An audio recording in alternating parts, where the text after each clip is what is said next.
it's all about balancing the data with balancing integrity, with balancing a message that you're passionate about. So then in turn, your donors will feel that passion and then they'll donate.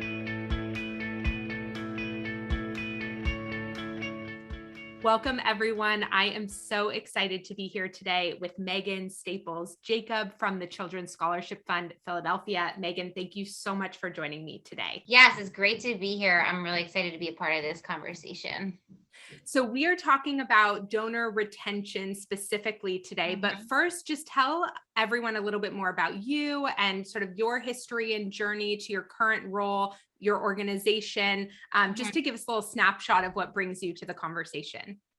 Of course. So my name is Megan Staples Jacob. I am currently the Senior Director of Development at an organization based and focused in Philadelphia, Pennsylvania, called Children's Scholarship Fund Philadelphia.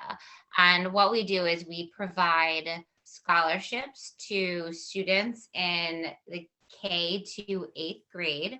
They can attend schools that are in our accredited partner school network anywhere in the greater Philadelphia area, but we focus specifically on Philadelphia students and families from underserved neighborhoods in our city. And for the listeners who are not familiar with the Philadelphia area, so for quite some time, Philadelphia has been the poorest of the 10 major cities in the US, and the cycle of poverty affects so many aspects and social determinants of life and well-being, and education is a huge area of need. And that's something that we are very dedicated as a city and as partners between corporate leaders and nonprofit leaders in addressing. And CSFP is one of the largest partners in that effort. Personally, I've been working in the nonprofit realm in Philadelphia for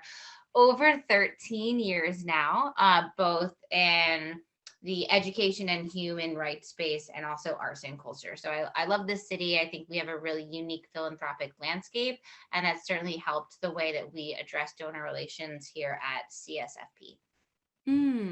Okay, let's just dive right in there. Tell me a little bit about that and like your approach around donor relations, and then sort of what you said around knowing your particular donor landscape in Philadelphia and how that has informed some of that work.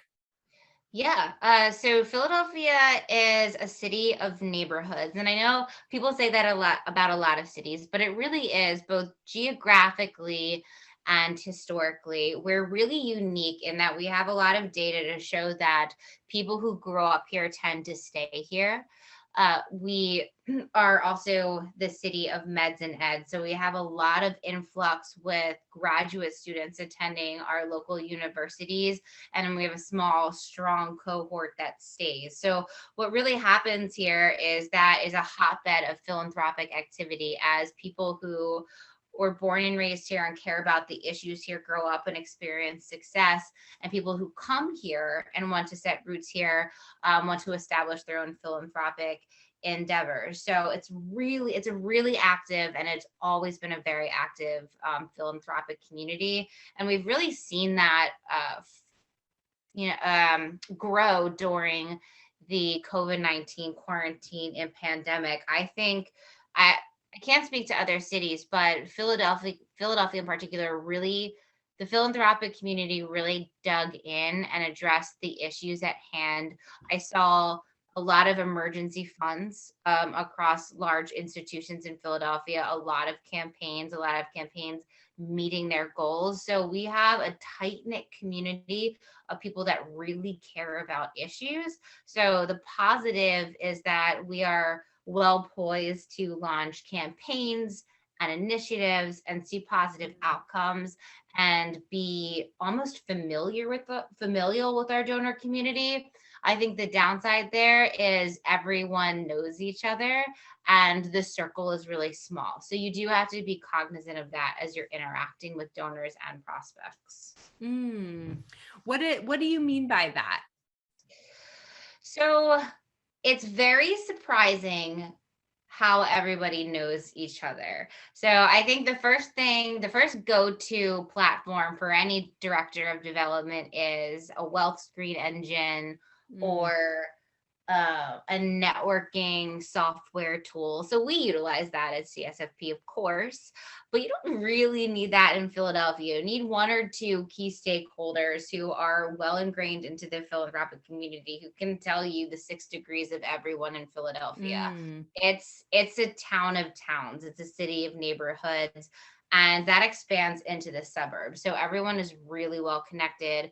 I think what's really great about Philadelphia, that's not just for individuals, is also in the corporate community. We have a very active and very well established chamber of commerce, mm, which is the heartbeat of Philadelphia commerce, but also philanthropy. They go hand in hand, and they run a lot of commingled events. So there are a lot of events where everyone can come together, but then one job as a fundraiser is to always take every opportunity for every meeting that I get to ask questions on how they can open doors for us, who they know, try to find commonalities, because there's usually always some. There's just so mm, much crossover between relationships in the city. I think it's particularly because this city is just legitimately so old, and mm, families are so established here, but also because so many business leaders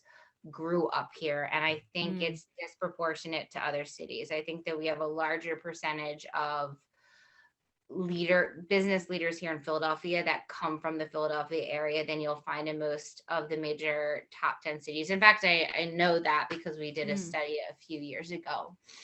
Mm, interesting. So it's interesting to me the way you're talking about this a little bit, because I hear in your voice, and correct me if I'm wrong, but just a tremendous amount of potential that opens up, that this sort of close knit community, and the ability to sort of be introduced, and that there are these 6 degrees of separation.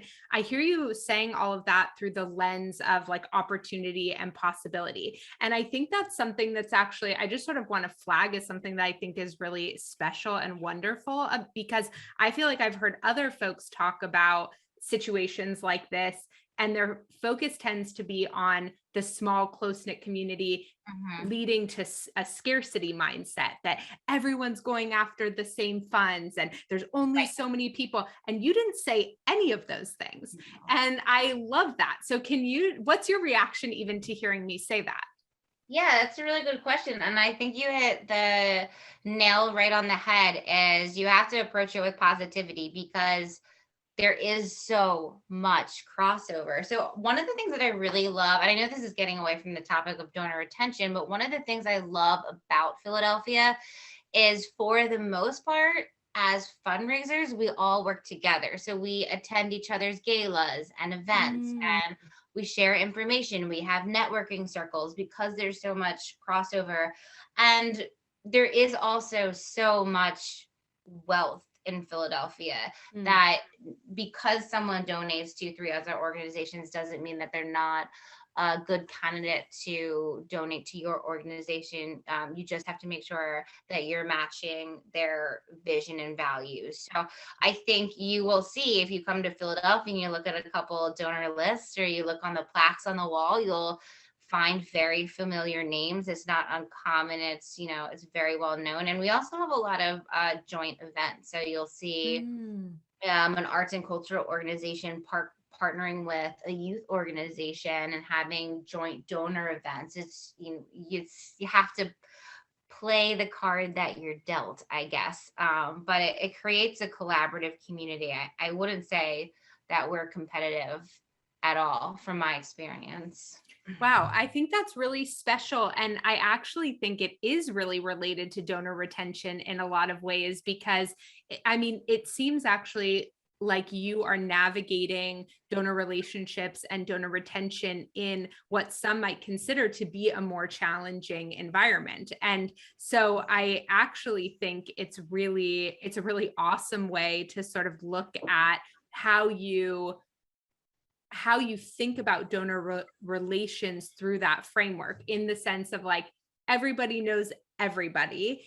It's a small community, but also recognizing, of course, that people can care about multiple things and multiple organizations, and Right. even organizations that are in the same focus area, you can still be supporting multiple organizations. And so I really love hearing that about sort of the lack of competition.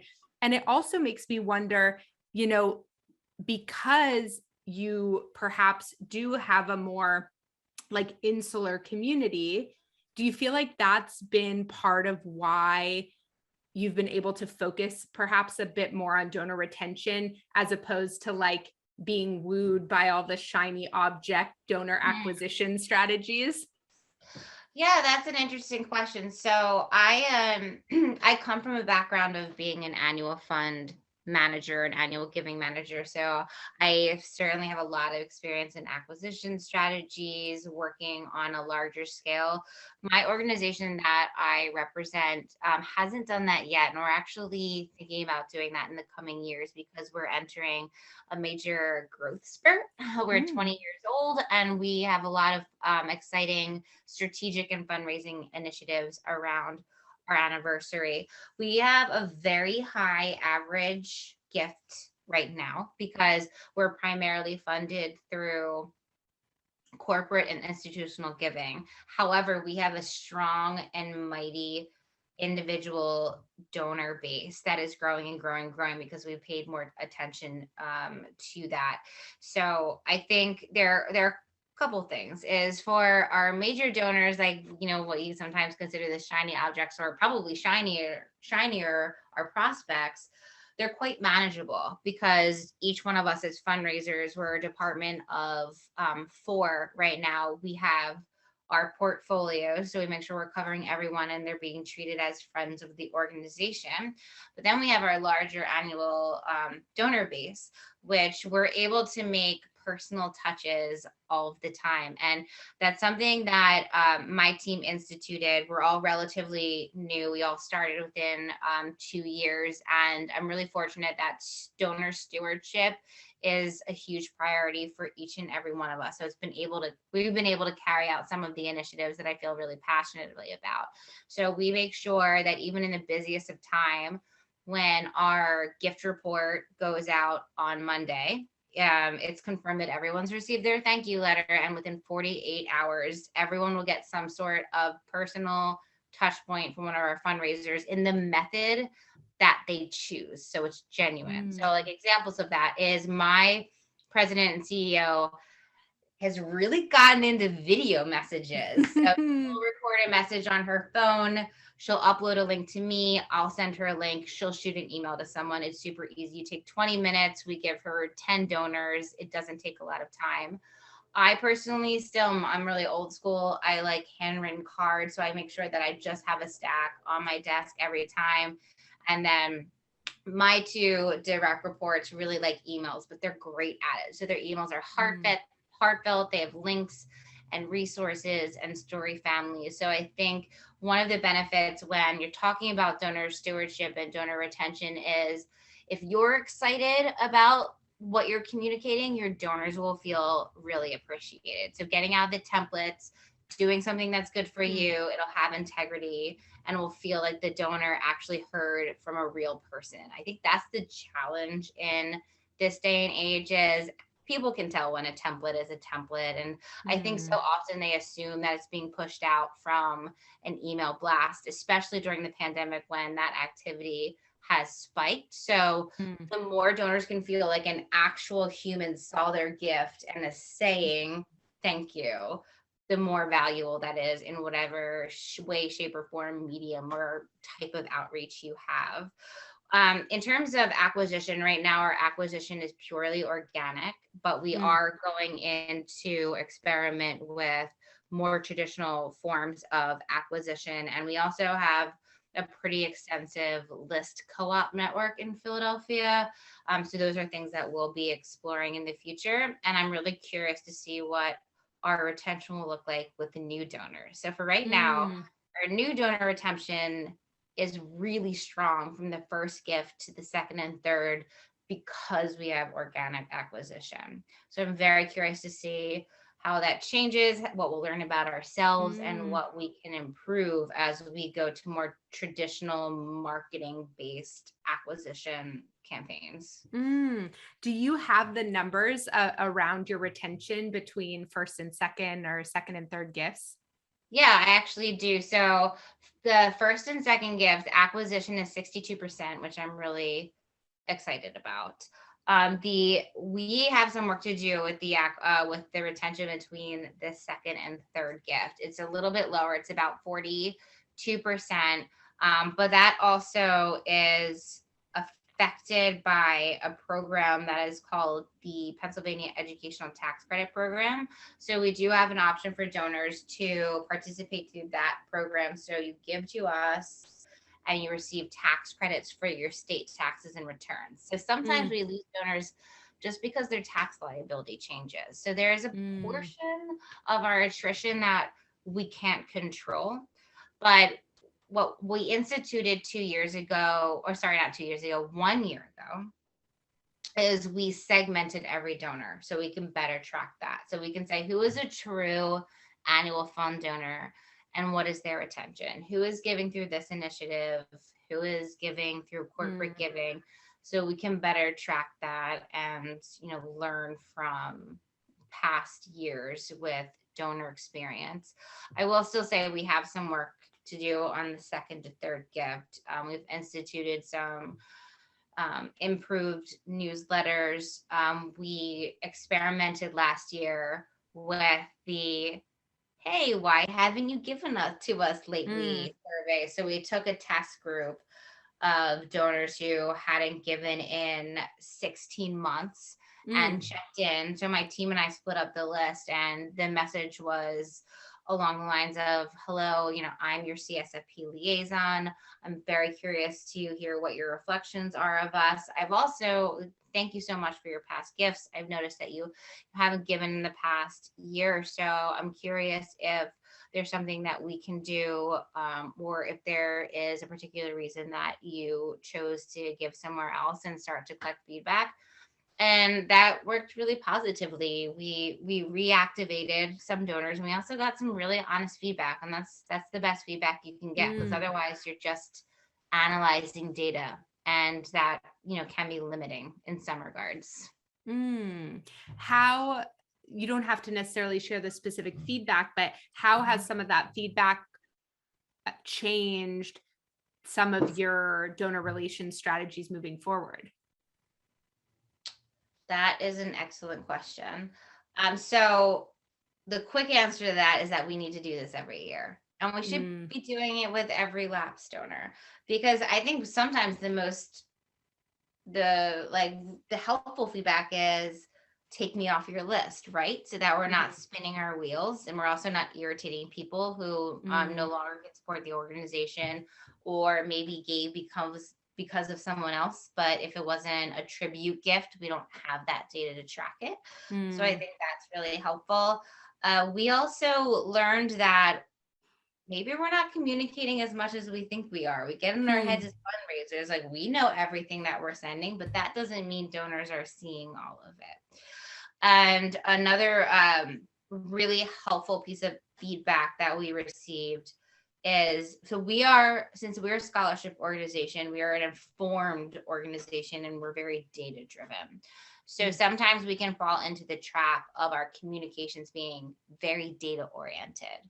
But as Mm. I'm sure and all of your listeners know, that it's really in the storytelling and connecting to our shared values and what's in our heart are what make those lasting connections with individual donors. So we've taken steps to have a healthy combination of the two. So sharing family stories, championing the parents and the students that we serve, while also being able to continue to show our outcomes. So, that's a newer initiative, and I'm really Mm. excited to see the outcomes of that. But we've already seen slight upticks in open rates from our emails and engagement with our emails. So I'm hoping that that matriculates across all of our different channels of communication. Mm.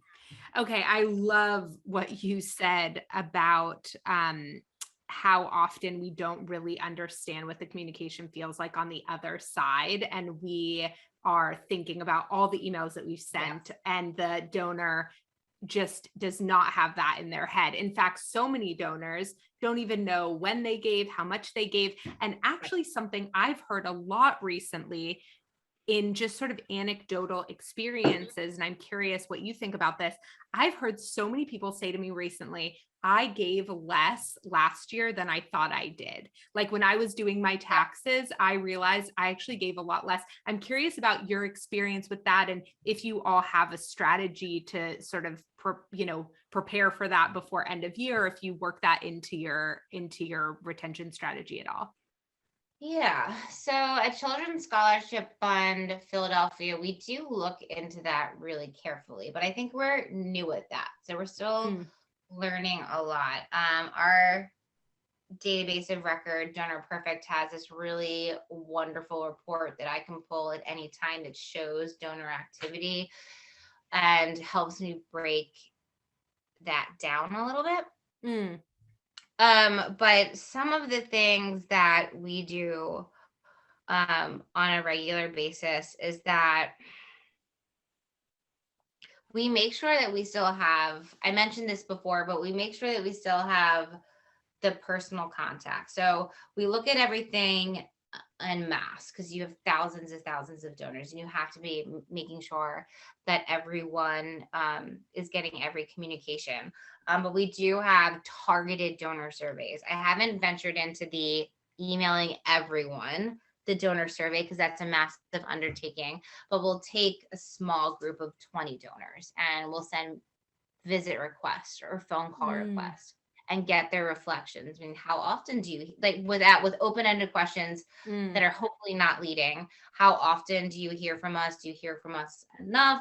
Do you hear from us too much? What would you really like to learn about us? And who do you think we are? And trying to get their feedback. And it's all over the place. Like, and I'm sure this is the same for every organization, probably for even more so for organizations that have a wider footprint than we do. But the CSFP to Joe and Conshohocken is way different than the CSFP that Mary in South Philly understands, because they pick and choose their information, what they're interested in. So that has been a huge learning lesson, is that people do not have the same understanding of our organization that we think they do. And the more that we can get in front of people, even if you're talking to 5% of your donor base, the more that you're actually talking to your donors, the more you'll learn about what your donors are understanding of your organization. That'll help drive your communications. I mean, we also do very typical things, the email blasts, surveys to people who haven't opened an email in the last 7 months. Do you still want to hear from us? The opportunity to unsubscribe, making sure that we're scrubbing our list as best we can so that we can add more people who do want to learn about the organization. And one of the things that I would really like to do, we're adding a couple of new staff members this year, so when we have a little more capacity, is really look at the calendar, and not just the fundraisers calendar, but the entire organization, and see, okay, if I am a donor who opens every single email, every single letter, takes every single phone call, what does my experience look like? Versus someone who's never opened an email ever. And how can we kind of come to a nice middle point so people are getting the story that we want to tell? So that's the ivory tower. That's never achievable because you can't control how people act, but we want to try to make sure that we're sending out a narrative that we're proud of, and we're making sure that donors are hearing all the new great things that we're doing. Okay, I love this. And I want to go back to something that I noticed about how you were talking about some of your retention strategies a minute ago, because we have this other episode in this series with this woman, Ayelet Fishbach, who wrote this book called Get It Done, which is around the science of motivation.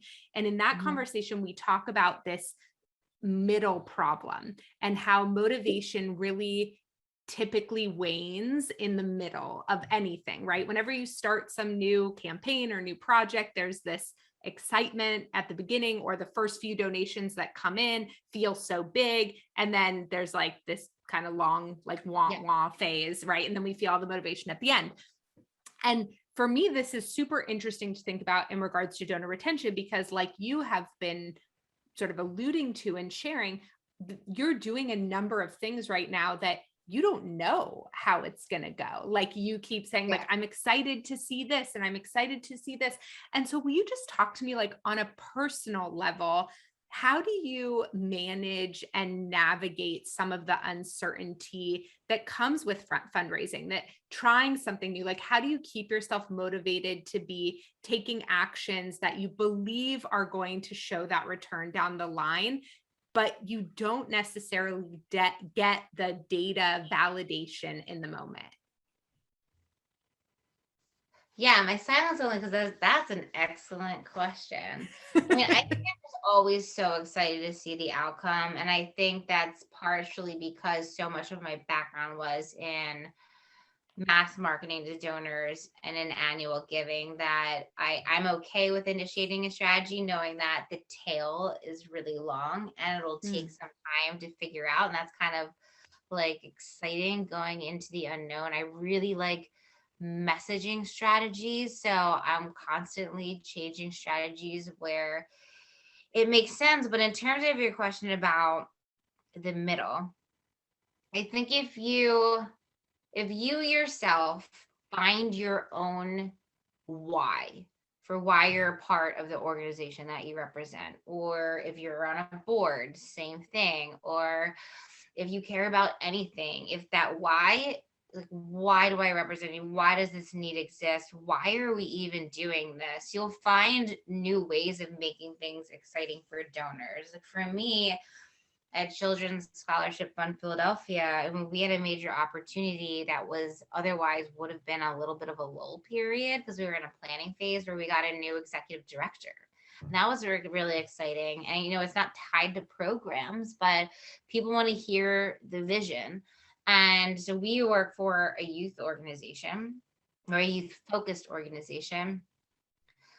There will never be a time where donors don't want to be connected to a child that they serve or a parent that's trying to find education to their child. So there's always something new and exciting. And I think the more as a fundraiser that you can work to be a part of that connection, the more motivated you'll be to be in that middle phase. And you'll constantly think of new ideas. Like get yourself out of your database bubble and the webinar bubble and all of the reports and the fundraising associations bubble, and get in it, like get in a meeting with your programs director and a major donor and just listen to their conversation, and you'll be really motivated for that next step and how you can make your next, even if it's your next newsletter, really exciting. That'll come through to donors. The more that you can do things in a genuine way, the better. Sometimes my communications to our entire database can be a little bit biased because I tend to speak about the things that I'm really passionate about, but at least then my passion comes through. We had a recent training for the entire staff at CSFP on developing and I don't love this phrase because it sounds kind of salesy, but I can't think of a different one, but finding their elevator pitch that's based in their personal passion for a mission. So if someone comes up to you and they ask you what your organization is, you don't spout out our mission, which is very important. You don't say we're a scholarship organization. You have your personal approach to what we do and why it relates to you personally, because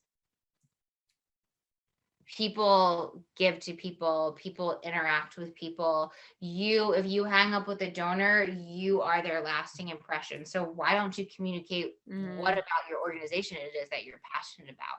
And that's how I get around the middle. And I try to take that and then translate it into our mass donor communications.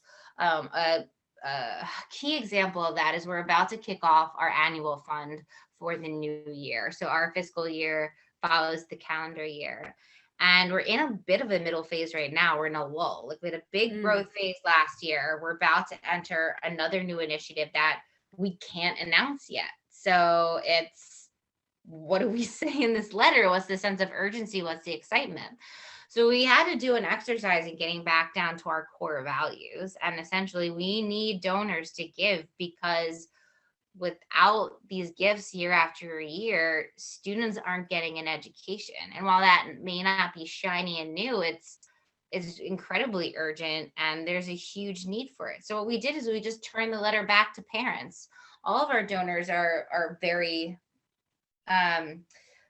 loyal. We have more donors that we're asking to renew their gift than prospects we have asking to give new gifts. So we have the great fortune of our donors knowing who we are for the most part.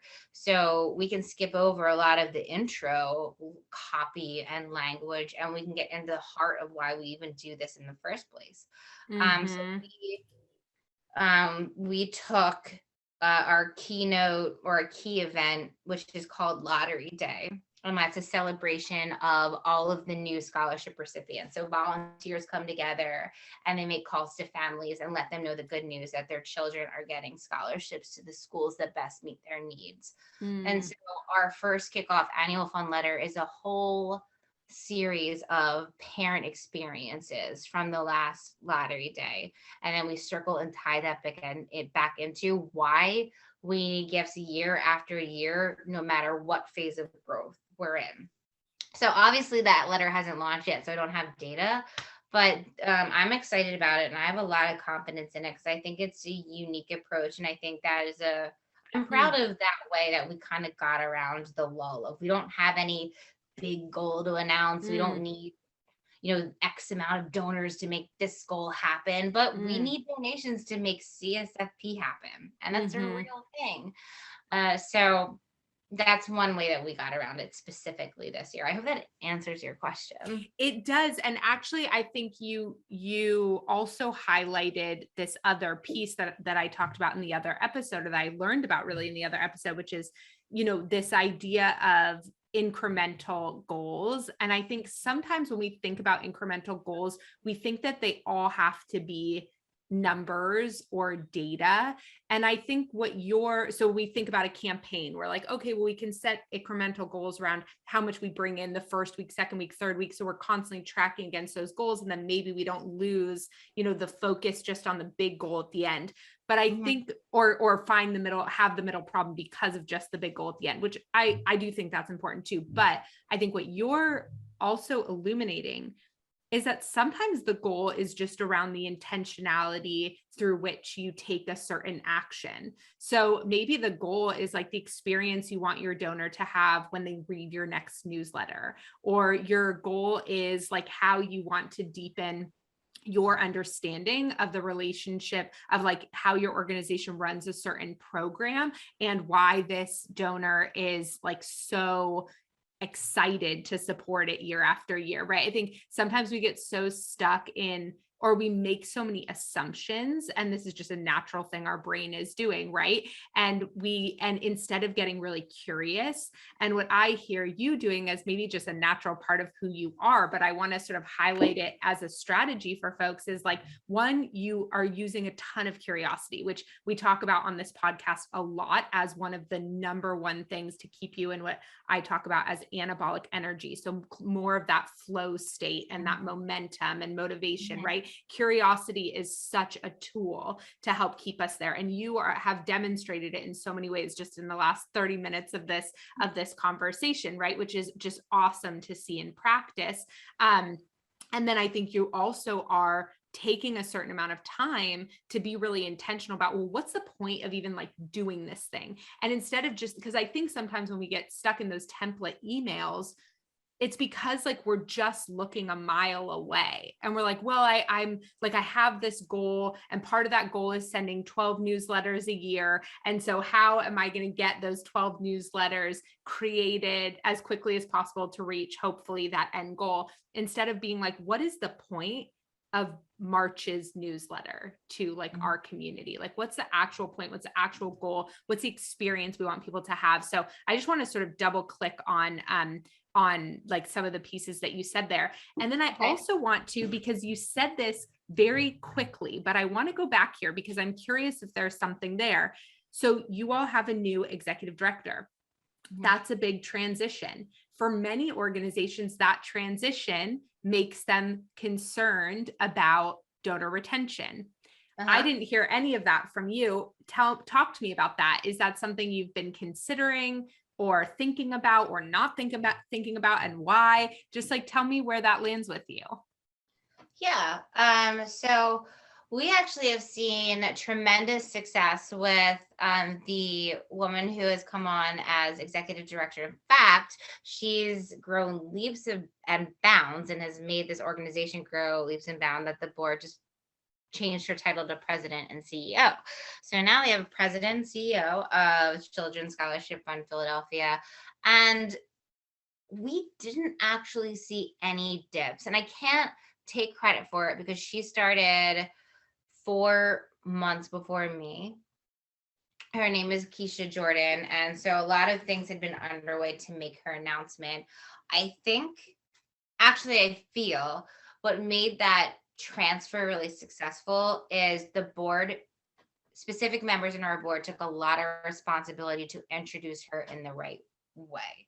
And she, we were at this incredible moment. So Keisha started 2 weeks before the quarantine lockdown happened in Philadelphia. So it changed the whole narrative. It changed all the questions that donor were asking. We're like, what are you going to do for the organization, to what is happening with the organization, what is happening with the students. So it was a little bit of a unique situation, but it created a shining moment for leadership at CSFP. With her guidance, we kicked off an emergency tuition fund. She was able to champion that and talk about that. Our board members banded together and got her virtual meetings with all of our top donors. And then we slowly introduced her to the larger donor community. And I think I do believe that it was received well, partly because there was a series of turnovers in leadership before the current president and CEO joined, but also because it was rolled out strategically with Keisha stepping up as the new leader. The board rolled out a new strategic plan. We kicked off this emergency tuition fund initiative and we hit our goals. I mean, we did struggle through hardships and we did have to explain that, but right now we've bounced back and we've hit a lot of our goals. So I think that she as a leader has built trust with our donor community. And we also, and it's funny, so much to the point, sometimes you have to pat yourself on the back, right? But she's built so much trust to the point that we carefully use her name when we're sending out email blasts, because when we send an email with her name, it gets more opens and clicks. So we don't want to just continue to do that. So people are like, oh, this really isn't the president and CEO. It's just another email. So we're like very careful about when we send out messages from our president and CEO. So it's been a really cool learning lesson of the silver lining that can come out of something like going down on lockdown and learning about your organization from, your house, because you can't go to the office and you can't go to partner schools. So I think everyone wanted to hear from our new executive director because they wanted to know what was going to happen to the students that they support. Yeah. Wow. Okay. There's so many things that I'm really inspired by around what you're saying. I want to ask you, what do you feel like is the biggest mistake you've ever made when it's come to donor retention or donor relations? And what did you learn from it? Yeah. I have a lot of them, obviously, but we all do. And I think we need to normalize talking about it. One of the biggest things that I've learned from are the gimmicks, like falling into the trap of marketing tactics. In my current role, because of the size of the organization, we have the good fortune of that we don't need to send fundraising letters out every month.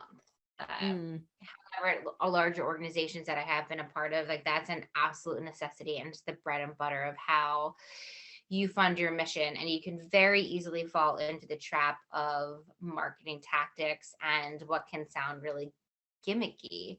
Mm, So, my biggest learning lesson is, if you're going to have a tactic, if you're going to have a strategy, there needs to be integrity behind it, because donors are savvy, whether they donate $20 or they donate $20 million, they're going to see right through you if you don't have a mm, message that has integrity. So even if you're churning out an appeal every month across every single channel you could possibly imagine and medium, that it really has to meet you where you are as an organization and speak to your donors. And like I said before, is bridge that divide between the community that you serve and your donors, because ultimately that's what they want. They want to learn about the people, the animals, the environment, the community that they support. They're not going to respond to a certain teaser on the front of your envelope. They may open that may work 1 month, but if you mm, constantly just build on the tactics, eventually you're going to experience donor attrition, because you're not actually connecting them with your mission. So mm, the more that you can have integrity in communication, the better, is what my personal experience is. And then mm. again, like, my bias is that I primarily worked in Philadelphia, and tying it back to people in Philadelphia being very tied to Philadelphia, I have to be even more cognizant of that. Mm, mm. But I would say, I mean, I feel like that's a wonderful thing. What I hear you saying underneath all of this is just like respecting the people that you're getting a moments of attention from, enough to make sure that you're not taking that moment for granted, and that you're, communicating. I mean, I think about this even in my business all the time, where I have to Yeah. market things, or, and I'm constantly kind of asking myself, like, okay, if this is the only interaction that someone has with me, how do I want them to feel? Like, Yeah. my programs might never be for them, my work might never be for them. But the last thing I want to do is have my marketing strategies negatively impact fundraisers in any way, since the Right. whole point of my work is to improve the lives of fundraisers. Um, Right. but sometimes we can lose sight of that. And I've certainly crashed and burned there before too, taking the advice of someone else and not taking that extra moment to be like, does this feel like it's in integrity and alignment with me and my business? And just sort of going through the motions. And I think there's this piece here that is so important and so often overlooked, is like, when you try to rush donor relations and rush donor retention, you're actually like doing the opposite of what actually makes those interactions meaningful. I would completely agree with that. I just actually had a conversation with my team, including our president and CEO, about this like first kickoff appeal letter, because we have a few open positions right now, because we're a growing organization and we're kind of shifting our departments around, which also means that we're quite short staffed in several capacities. So, I had said that I know that there are things that we'll have to change, we'll have to alter, we'll have to shorten, maybe we even have to skip this year to make sure that we're not over exhausting everything. But if we're going to do one thing well, it's going to be the way that we communicate with donors. And I'm okay with things going out slightly behind schedule if the end product is way better than what it would be if it went out 3 weeks earlier. Like, that's very Mm, important to me. I think one of the traps annual fundraisers fall into when it comes to donor retention is the skimmability factor, which is my own personal term. It's not like an industry term. Is you send out so many emails and so many letters, they're like, okay, well, donors are just going to skim them, so let's bold things, let's underline things, let's bullet point them. mm, Well, what if you approached it from a different message, where you create something compelling, where the hope is that donors actually want to read every letter, or you have a cadence. Like maybe you don't need to send a full 2-page letter every month. Maybe you have snippets of updates, and then you have a heartfelt letter from the president and CEO. The goal should be that the donors want to read the content that you send them, and they're not just saying, oh, okay, you're asking me to give, let me just tear off their device, hold it till November, send it in November. Now you're always gonna have donors that want to do that because you can't control what the donors want to do. There's some donors that just love giving to 30 different organizations, and that's great. That's spreading the impact. But the goal should be trying to reach the donor as best you can and not falling into that skimmability trap where you're just trying to highlight your bullet points and not necessarily what the donor probably wants to hear.